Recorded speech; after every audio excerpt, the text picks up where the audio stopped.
In 1980, author Thomas M. Disch had his novella, The Brave Little Toaster, a bedtime story for small appliances, published in the magazine of fantasy and science fiction, where he explored the relationship between 5 devices as they set out to find their owner.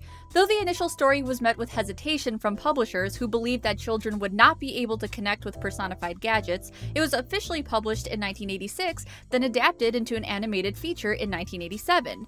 And that film is terrifying. In this video, I want to look at the film's origins by reading and discussing the novella and determining how the two mediums compare and contrast. The biggest question I wanted to tackle that I am sure is now on everyone's mind is the book as messed up as the movie? Short answer? No, it's really not. And they also differ in their individual themes despite having a similar story. I'll be going over the film for those who haven't seen it, and afterwards I'll discuss the book. And before we begin, spoilers. Major spoilers. I'm basically going to ruin both the film and the book for you, so here is your warning: spoilers. Here are some things you should know about the Brave Little Toaster author, Thomas M. Disch. He was primarily a science fiction writer who was known for his social commentary, gripping criticism, and contributions to poetry. He was also a contentious figure to many. If you dive into his work, you'll find many things worthy of respect. He is an award-winning author, admired by many, but some of his works and ideas have been considered offensive. The Brave Little Toaster probably doesn't sound like it makes much sense within Disch's oeuvre, but his strong, eloquent writing style lent itself quite nicely to the children's fable. He once said in an interview that he had many more children's stories written, but that publishers didn't favor them, The Brave Little Toaster included. He also had a strange relationship with fellow science fiction writer Philip K. Dick. In 1972, Dick wrote a letter to the FBI decrying Disch and claiming he was putting coded messages urged by some covert organization in his novel Camp Concentration. In Disch's final book, The Word of God, he retaliated by writing Dick into a story where he was sent to hell, unable to write ever again due to debilitating writer's block. Jesus Christ. After his partner, Charles Naylor, passed away in 2005, Disch's work really came to a standstill, though he did keep a live journal that he updated until his death. After battling with depression for a few years, he tragically took his life in 2008. Though this video isn't exactly about the author, I did want to explain a few things about him because I think they relate to things in the novella that I'll be discussing later on. Alright, I'm going to take you through this movie, which was a childhood favorite. If you ask people about their memories of The Brave Little Toaster, you're probably going to get varied answers depending on age, so I put together this little PowerPoint to consolidate those answers. There are 3 age groups that correlate with your reaction to this movie. 1 to 5 years old. Too young to really be frightened. I was somewhere in this age group when I saw the movie and loved it. Watched it over and over again, never felt scared, and trust me, I was scared of everything as a kid. Next is adolescents. This is the group where you're fucking horrified of all of these visuals. You're now aware enough to realize that this is not happy, and this tape recorder has boobs. Also, what the heck?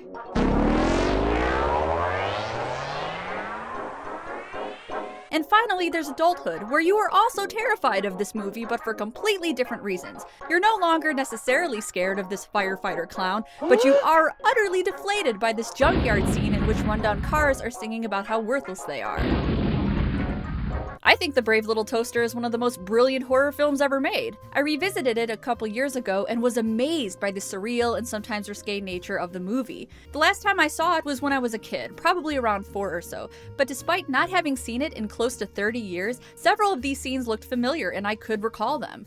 I credit that to the art design. It's amazing that I held onto the imagery for that long. Especially memorable for me was this weird fish, and I remember in a rather profound way the color and consistency of this jam. It's so weird looking. I could also recall the majority of the cutting edge scene, remembering all of the specific designs of these appliances, especially this food processor. It looks like it has gumballs in its cup. Alright, I'm gonna try to make this summary as brief as possible so we can discuss the book.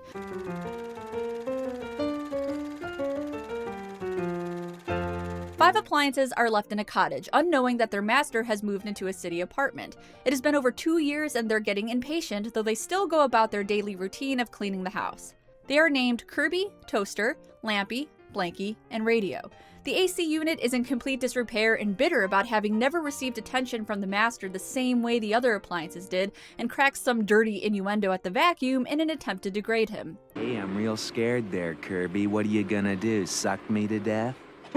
The unit gets so upset that it burns itself out, and the other appliances are like, he wasn't very nice, whatever. They decide to set out on a journey to find Rob, their master, using a battery attached to a chair as their mode of transportation. After a happy-go-lucky musical cutscene, they make it into the forest where we observe this weird fish and synchronized frog number. Then these obnoxious critters pester Toaster because they're enamored with his reflective surface. Toaster gets all oozily and makes a run for it, taking refuge in a small area of the forest where a single flower has grown. And now prepare yourself for the saddest scene in the entire movie. The flower, having grown in an area away from the rest of the meadow, sees his reflection in the toaster and mistakes it for another flower, falling in love with it and reaching out to nuzzle. The toaster tells it that he's not a flower, but because it was desperate for affection, the flower ignores this and continues to snuggle. The toaster is freaked out, runs away, and hides in a bush, which is the same thing I do when somebody shows me affection. When he peeks through the foliage, he sees the flower has withered away. What is so frustrating about this scene is that there were other flowers nearby. This one just happened to grow on the other side of the hedge, and after realizing that companionship is hopeless and is heartbroken after experiencing joy and having it ripped away, the poor thing wilts and dies. It's a very short scene, but it does have a purpose. It was intended to develop the characters further. Before this, Toaster was always angry at Blanky for wanting affection, but after this, Toaster realizes he was a dick and is warmer towards him from there on out. While camping in the forest later that night, Toaster has a nightmare about a firefighter clown. He is chased by a wave of forks and driven to the bathtub where he falls in, electrocuting himself.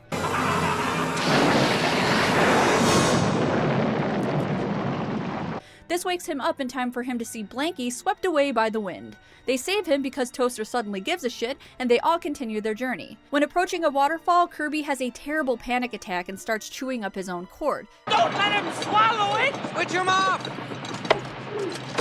But Toaster is able to calm him down by shutting off his power and walking him back and forth until the cord unravels. They try to traverse the waterfall with this totally brilliant and not at all haphazard plan, but the pressure gets to Toaster and everyone careens into the river down below.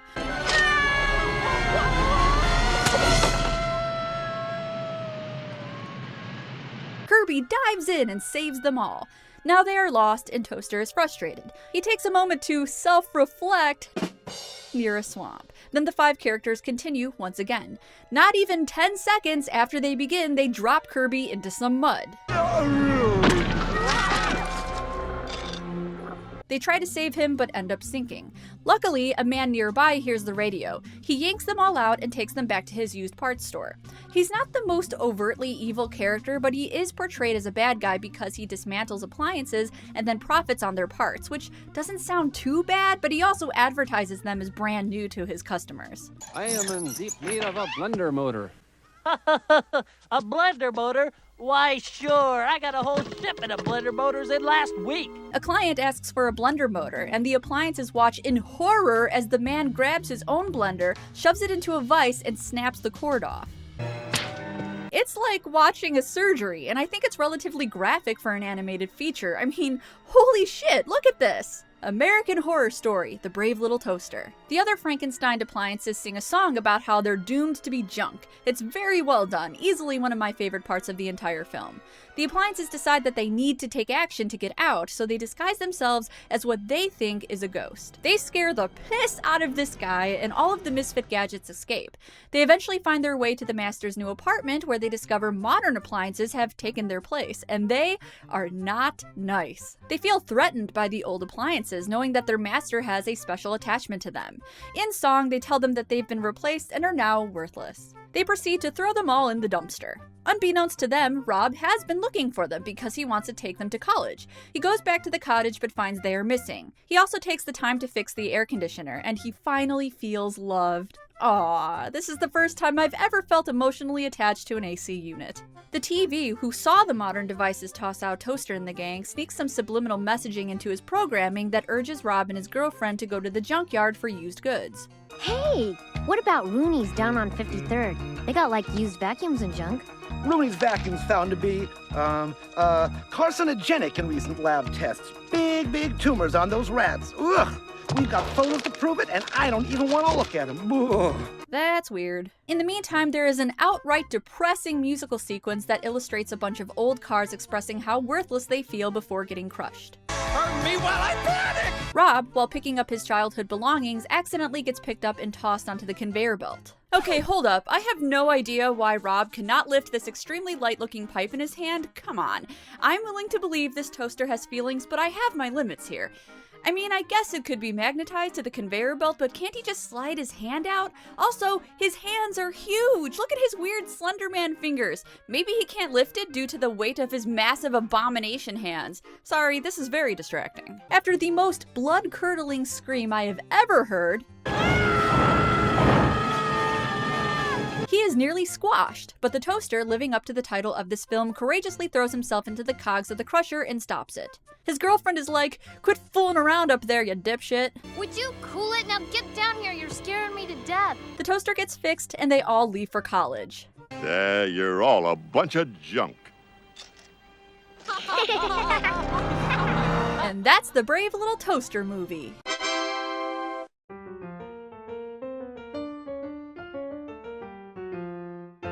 Okay, now that we've chugged down that nightmare fuel, let's compare it to the book. The story is actually closely adapted, surprisingly so, but there are some notable differences that change how you digest the material.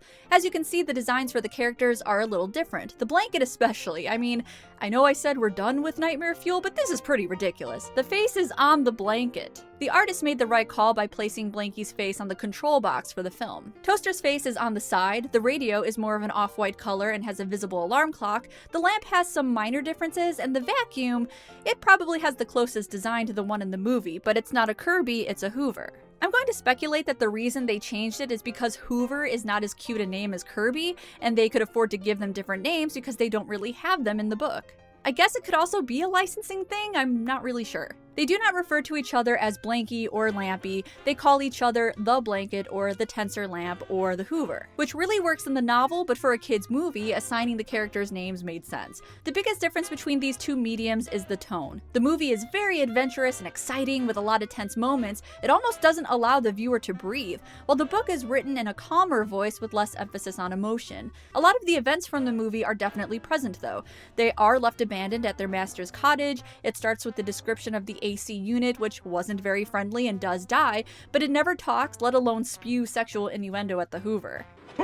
It also never gets redemption, sorry. The appliances are mostly calm and collected, though their personalities are similar to how they are in the film. The Hoover is on the grumpy side, the Blanket is insecure. They are just less exaggerated than what you see in the movie. They use the battery attached to the chair as transit, and just like in the movie, their first stop is the forest. They encounter some obnoxious critters, but don't communicate with any of them directly. In the book, the appliances meet two squirrels, Harold and his wife, Marjorie. The squirrels are confused by the appliances and ask their names, and the toaster replies, "We don't have names, we're appliances." Harold is bewildered by this, stating, "If you don't have names, how do you know which of you are men and which are women?" The toaster tells the squirrels that they are neither, that they are appliances, but the squirrels have a hard time understanding and are annoyed with the toaster's answer, though they do respect the appliances when they ask to be called it and them. I find this part of the book really interesting. To have a discussion about gender in a children's fable like this, especially in 1980, was pretty rare. But the most interesting line from this section is, "Gender and the complications it gives rise to simply aren't relevant to the lives appliances lead." Thomas M. Disch was openly gay, and though he stated that he doesn't write LGBTQ literature, sometimes elements of that part of his life can be seen in his work, and I think that might be a little bit of the case here. The squirrels, who are baffled and unimpressed by the 5 appliances, leave for the night and they all sleep. The toaster does have a nightmare, but it is literally one line about falling into a tub. That's it. There's no clown, there's no waves of forks, there's none of this. Here's some explanation about some of these scarier parts. Even though Disney did fund and distribute this movie, they were not actually involved in the creation. It was an independent project, meaning that the writers could get away with edgier content. It makes for a really fucked up, albeit meaningful movie with a lot of dark elements, even though the book really didn't come across that way. The film can be considered more adult due to its suggestive parts, and the book can be considered more adult for its sophisticated writing style. Though Disch himself has called this a children's story, it's honestly not written like one. The language used is more on a mature level. Take the flower, for example. It is in the book. In the movie, it does not speak, and the scene is very brief. In the book, this part lasts for a little while, as the flower does have a lengthy conversation with the toaster. It speaks only in verse, asking the toaster to join roots with him. "Charming flower, tell me do, what genera and species you belong to. I, as may be seen at once, am just a daisy, green of leaf and white of petal. You are neither green, nor white, nor blue, nor any color I have known. In what Eden have you grown? Sprang you from earth or sky above? In either case, accept my love. As I mentioned before, Disch was known for his love of poetry, and this section makes it obvious. The flower, enamored by its own reflection, keeps insisting that the toaster stay in the meadow, even after the toaster explained multiple times that it is not a flower. The flower cannot bear to see the toaster leave, and pleads. Alas the day, and woe is me! I tremble in such misery as never flower knew before. If you must go, let me implore one parting boon, one final gift. Be merciful as you are swift, and pluck me from my native ground. Pluck me and take me where you're bound. I cannot live without you here, then let your bosom be my bier. Yikes. The toaster is horrified by the notion and quickly runs away, but we never really see the flower dying or withering away, so it was added to the movie by choice to create that relationship between him and Blanky and probably to tug at your heartstrings a little. If you want my opinion, it seemed unnecessarily sad, but the scene in the book probably wouldn't translate well into the movie, and I can't imagine they wanted to put an entire poem in there. The appliances come to a river, not a waterfall, and the Hoover does in fact have a panic attack and tries to chew up its own cord. The vacuum is calmed by the toaster, who guides it back and forth in the grass. There is absolutely no scene where they try to cross this waterfall, which is extremely tense and kind of scary. Though I must point this out, look how happy they made this scene look on the back of the DVD box. That is so deceptive, because the toaster does not look like this, he looks like this. An adorable adventure that kids will treasure. My ass. The appliances decide to take a boat they see on the bank of the river, but before they can commandeer it, the guy who owns it comes back and sees all of them scattered in the grass. He takes the appliances back with him to the junkyard. In the movie, this character is portrayed by the parts collector, but in the book they go straight to the junkyard that the character owns. There isn't much interaction with the other devices, but there is a description for an old cassette tape player, probably the one you see here, and it tells the toaster that they will never be able to leave this place. There is also not a gigantic electromagnet with a bad attitude. They refer to this character as a pirate, not like a yo-ho-ho pirate, but just somebody who takes something that is not theirs. And just like in the movie, they dress up as a ghost and scare the pirate using his own reflection. The movie version horrifies me. They leave this character's frightened face on the screen a few frames longer to make it feel uncomfortable, and that works out well because the book describes this encounter as frightening and disturbing. And as he had been a very wicked person from his earliest youth, his face had taken on that special kind of ugliness that only very evil people's faces acquire. Seeing such a face grimacing at him from this strange hooded figure, what was the pirate to suppose but that he had come upon the most dangerous kind of ghost, the kind that understands exactly who we are and knows all the wrong things we've done and intends to punish us for them. From such ghosts, even grown-up pirates will flee in terror, which is exactly what the pirate did. After the appliances escape the junkyard, they're able to locate their master's city apartment. In the movie, the junkyard is the final scene. Director Jerry Reese decided that it would be more exciting to end the movie there because it symbolized a cemetery, a final resting place for dead appliances. In the book, they escape the junkyard and then go to the city apartment. They are greeted by the modern appliances, who are all incredibly nice, and the sewing machine, who is conniving in the movie, helps to stitch up tears the blanket had sustained. They calmly tell them that the master now has a mistress, and the five decide they are no longer needed at the apartment. The toaster uses the telephone to advertise them on a radio show called The Swap Shop. Though it's typically against the rules for them to use the phone, this was considered an emergency. The same way that in Toy Story, the toys break the rules to get even with Sid. And why, yes, there are many similarities between those movies. John Lasseter, who directed and helped to write Toy Story, was the directing animator for The Brave Little Toaster. Perhaps he took some inspiration. An old, impoverished ballerina calls in and swaps out her 5 kittens for all of the appliances, and they are all happy in their new home, able to serve a purpose once again. So that ending is significantly different from the movie, and I think it's so different because thematically there's a lot of contrast. The movie really focuses on memories, love, acceptance, and feeling worthless. I mean, it practically beats you upside the head, seeing as though there's a song about feeling worthless called Worthless. It's also about learning how to love and being kind to others because your kindness will pay off. And the movie even touches on things like keeping the past with you. Don't be wooed by fancy new things that can't fulfill you. Remember what makes you really happy and don't rely on material things. Though even the modern appliances feel worthless when they realize Rob, the master, will not be bringing them to college. They too feel rejected. And in the end, everyone is united and it's all happy and shit.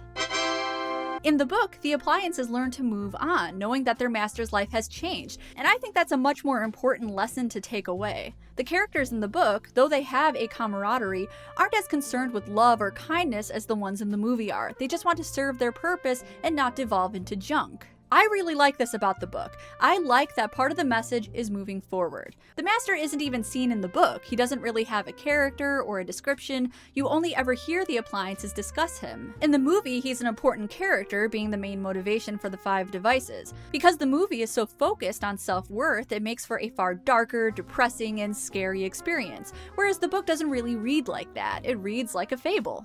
The creators of the movie did do a fantastic job taking this source material and expanding it, giving it a bleak feeling when it was appropriate, not being afraid to take it to darker places, and giving us scenery that would put Pennywise to shame. And the junkyard scene is just so depressing. I can't take this kind of pressure. I must confess, one more dusty road would be just a road too long. The songs are wonderful as well, underrated even. The lyrics to Worthless are some of the saddest I've ever heard in an animated feature, and in the final scene for this section, the last car feels so worthless that it is the only one who willingly throws itself onto the conveyor belt leading to the crusher. It's intense, even more so in adulthood. I just can't seem to get started. Don't have the heart to live in the fast lane, all that is past and gone. Ugh, man, that's so relatable. So yeah, this movie is absolutely scarier and darker than the book in many ways, but I recommend reading this novella if you can find it because it's very compelling and it's interesting to know the origins of the movie. The novella had a sequel, The Brave Little Toaster Goes to Mars, which also had a movie adaptation, but a lot of people describe this film as a cheap cash-in, as well as the third movie, The Brave Little Toaster to the Rescue. I haven't read this book, but I'm very curious as to how this thing got on Mars. It doesn't look very happy to be there. Unfortunately, finding a copy of the book will not be easy. It's on the rare side and can be found online for about $100 on average, though you may have some luck tracking down a copy or a PDF of the magazine it was first published in. It's from August of 1980. As for my final thoughts on the book versus the movie, even though I can say the movie was scarier, I can't really say one was better than the other. I like the movie because it goes hard as shit, and I like the book because it's smartly written. I suppose if you're in a mood for music and messed up imagery, go for the movie. If you're in the mood for more of a fairy tale with what I consider more interesting themes and sharp writing, then I'd recommend the book. I also think that you can read and show The Brave Little Toaster to children and they would enjoy it, but I think adults would take away much more from this story. Either way, I think we can all agree that this is why everybody is afraid of clowns. And possibly forks.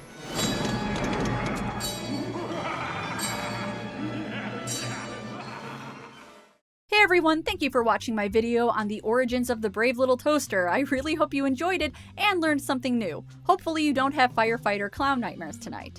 If you're interested in more videos from me, I linked them on the screen, and if you're interested in supporting my show, consider becoming a patron. As always, I'll see you in the next one.